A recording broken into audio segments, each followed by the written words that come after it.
ውድና የተከበራችሁ ተመልካቾች ዛሬ እንግዲህ የአንዲት እህታችን ቤት በሀይቅ ከተማ ኳርቲዝ የምንሰራላት ይሆናል። እንዲሁም በረንዳ ፕላስቲክም አለው። የቤቱ እንግዲህ እንደምትመለከቱት ይህንን ይመስላል።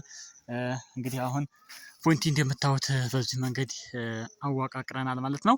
በቀጥታ እንግዲህ ነገ ኢንሻአላህ ኳርቲዝ የሚጀመር ይሆናል።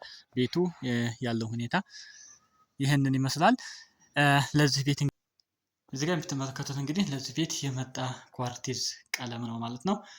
አሰላሙ አለይኩም ወራህመቱላሂ ወበረካቱ። ሰላም ደህና ናችሁ? ውድ የቻናል ቤተሰቦች ሁሉ ሰላም ሁሉ መልካም ከኔ ጋር አልሐምዱሊላህ ሁሉ ሰላም ነው። እናንተም በያላችሁበት ሰላማችሁ ይብዛልኝ። ውድና የተከበራችሁ ተመልካቾች ዛሬ እንግዲህ መግቢያ ላይ እንደነገርኳችሁ በውቢቷ ሀይቅ ከተማ ላይ የአንዲት እህታችንን ቤት ኳርቲዝ ልንሰራ ሀይቅ እንገኛለን ማለት ነው።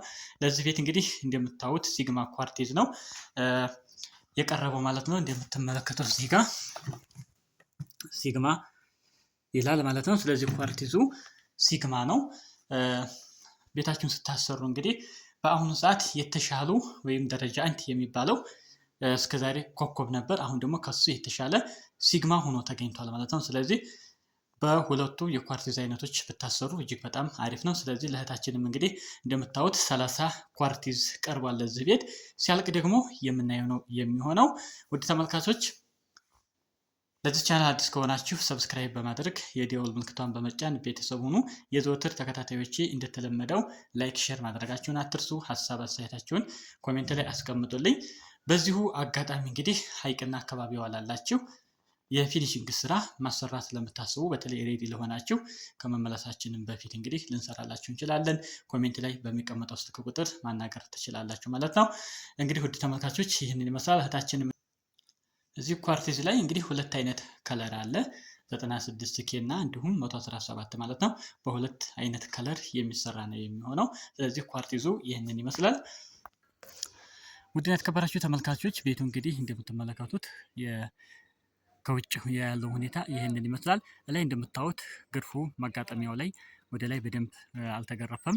በቅድሚያ ያንን የምናስተካክለው ይሆናል። ዙሪያውን ሌሎችም አሉ። እነሱን ልቅም አድርገን ካስተካከል ነው በኋላ እንግዲህ ጠርዙንም በደንብ አድርገን ልቅም አድርገን እናስተካክለዋለን። ከዛ በኋላ በቀጥታ ኳርቲዝ የሚሰራ ነው የሚሆነው ማለት ነው። ይህ ፊት ለፊቷ በረንዳዋም ደግሞ ፕላስቲክ የምትሰራ ይሆናል። ሙሉ ከተጠናቀቀ በኋላ ደግሞ የማሳያችሁ ነው የሚሆነው ማለት ነው። ውድ ተመልካቾች እንግዲህ እንዲህ አይነት የፊኒሽንግ ስራዎችን ማሰራት ስትፈልጉ በቀጥታ ኮሜንት ላይ በሚገኘው ስልክ ቁጥር ማናገር ትችላላችሁ። በጥራት በፍጥነት ቤታችሁ ሰርተን የምናስረክባችሁ ይሆናል ማለት ነው። ሌላው ውድ ተመልካቾች እንግዲህ ለዚህ ቤት የሚያስፈልግ ኳርቲዝ በቀጥታ 30 ኳርቲዝ ገብቷል። ሌላው እንግዲህ ዙሪያውን ከበሌቶ ወይም ፖንቲ የተሰራበት እንጨት ያስፈልጋችኋል። ቢያንስ ወደ 30 እንጨት አካባቢ የሚያስፈልግ ይሆናል። እሱ ተገዝቷል ማለት ነው። ከዛ በኋላ ምንድን ነው የሚያስፈልገን? የፕላስተር ነው የሚሆነው፣ ዲዛይን ማውጫ ማለት ነው። ለኳርቲዝ ስራ እንግዲህ የሚያስፈልጉን ማቴሪያሎች አሁን የጠቀስኩላችሁን ይመስላል ማለት ነው። እዚህ ጋር የምትመለከቱ ደግሞ ፕላስቲኩ እንደምታዩት 12 ካሬ ፕላስቲክ ቀርቧል። ለዚች ጋር ስለሆነ የምትሰራው ማለት ነው። ስለዚህ ይህ አለ። ሌላው ሞራሌ ነው። ሞራሌ 2 ስር ሞራሌ አለ እዚህ ጋር እንደምትመለከቱት። ለዚህ እንግዲህ 2 ስር ሞራሌ ቀርቧል። ይሄ ነው እንግዲህ ወደ ተመልካቾች ፕላስቲክ የሚሰራው ይሄ ነው ማለት ነው። ሌላው 30 እንጨት ያስፈልጋል ያልኳችሁ ዙሪያው እንደምታዩት በዚህ መንገድ ኤል ሆኖ ተሰርቷል ማለት ነው። እንደዚህ ማለት ነው። ለዚህ መስሪያ ነው እንጨት የሚያስፈልገው። ምክንያቱም ከዚህ በላይ ያለው በሰው ቁመት ልክ ስለሚደረስበት ቀጥታ የሚሰራ ይሆናል ማለት ነው። ይሄ ነው እንግዲህ ውድ ተመልካቾች። ሌላው ወደ ኳርቲዝ ዋጋ ስንሄድ እንግዲህ የአንድ ኳርቲዝ ዋጋ በሲግማ ከሆነ ከፍተኛ 4000 ብር እየተሸጠ ይገኛል ማለት ነው። እንዲሁም ዝቅተኛ ደግሞ 3850 እየተሸጠ ይገኛል። ወደ ተመልካቾች እንግዲህ እህታችን ሀይቅ ላይ 4000 ብር ሲሉን ቀጥታ ሌላ ቦታ ነው እኛ ያመጣንላት ማለት ነው። እሱም በ3850 ብር ሲግማ ኳርቲዝ አምጥተናል ማለት ነው። ስለዚህ ለአንድ ቤት ምን ያህል ይፈጃል እንደ ቆርቆሮ መጠን የሚለያይ ይሆናል ማለት ነው። እንግዲህ እስከዛሬም አቀርብላችሁ እንደነበረው በቆርቆሮ መጠን ሁሌ የምንሰራቸውን ቤቶች እንደተለመደው ሲያልቁ ይህንንም የማቀርብላችሁ ነው የሚሆነው። ጠቅለል ብሎ እስከ ባለሙያስ ስንት ብር ይፈጃል ሙሉ መረጃውን ወደ እናንተ የማቀርብላችሁ ነው የሚሆነው። ሌላው ነገር ቤታችሁን ስታስገርፉ ለኳርቲዝ ዝግጁ ስታደርጉ ለምሳሌ እነዚህን ጠርዞች በደንብ ልቅም ማለት አለባቸው። እንደዚህ ሆኖ መቀመጥ የለበትም። አሁን የማስተካከያ ስራ ግዴታ እናስተካክላለን ማለት ነው። ስለዚህ እነዚህ በደንብ ጥረት ብለው ገመድ ተወጥሮ በደንብ ጠርዞቹ ማውጣት አለበት፣ ሙሉ በአራቱም ማዕዘን ያሉት ማለት ነው። የማያዳግም ስራ እንዲሆን ከመጀመሪያው በደንብ አድርጋችሁ ማሰራት ይኖርባችኋል ማለት ነው። እንደዛ ከሆነ ስራውም ጥራት ይኖረዋል ማለት ነው። ቤቱ እንግዲህ ከጀርባ በኩልም ይህን ይመስላል። እንደምትመለከቱት እንግዲህ ቤቱ ማሻአላህ በጣም ቁመት አለው ማለት ነው።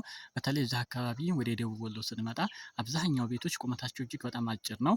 ይህ ግን ማሻአላህ እስካሁን አካባቢ ካሉ ረዘም ብሎ የተሰራ ቁመት ያለው ቤት ነው። ስለዚህ ቤት ውበቱም የሚኖረው ቁመት ሲኖረው ነው ማለት ነው። በተለይ ሀገራችንም ወደ በረሃማ እየሆነ ነው ያለው። ሞቅ ባለ ቁጥር ቤቱ ኮርኒሱ ምኑ እንዳይቀር ቤቱ ቁመት ሰጠት ቢያደርገው ሙቀት አይስብም ማለት ነው።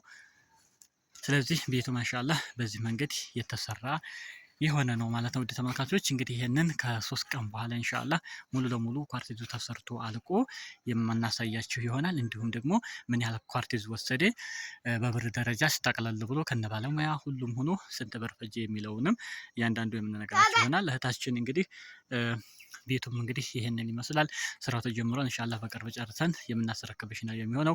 ሙሉ ማቴሪያሉን እንጨቱን ገዝተን ፕላስቲኩን ሁሉን ነገር አቅርበናል። የኛ የእጅ ዋጋ ብቻ ነው የተነጋገርነው። ነገር ግን እንደዚህ እገዛ የሚያስፈልጋቸው እህቶቻችንን ሙሉ ኃላፊነቱን ወስደን እንደ ቤተሰብ እንደ ራሳቸው ሆነን ሙሉ እቃዎችን ገዝተን አቅርበናል ማለት ነው። እያንዳንዱ ነገር ሙሉ በዝርዝር አድርገን አብረን እኛው እያጋዛናቸው እነሱ ሂሳባቸውን ከፍለው እቃቸውን አስገብተናል። ሰርተን ደግሞ የምናስረክብ ነው የሚሆነው። ስለዚህ ወደ ተመልካቾች ቤታቸውን ስታሰሩ እንግዲህ ሙሉ ኮንትራት መስጠት ካለባችሁ ሙሉ ኮንትራት ውስጥ እንሰራላችኋል። ማቴሪያልም ራሳችሁ አቅርባችሁ ከፈለጋችሁ ራሳችሁ አቅርባችሁ የምንሰራላችሁ ይሆናል። እንደዚህ አይነቱ ኃላፊነቶችንም እየወሰደ ጭምር ነው የምንሰራው። ቤቱም ላይ መስተካከል ያለበትን ስራ ከማስተካከል ጭምር ማለት ነው። ሌላው የግንባታ እቃዎችን በተመለከተ እንግዲህ ጅብሰምም እንግዲህ ተረጋጉ፣ አሁንም እየቀነሰ ነው።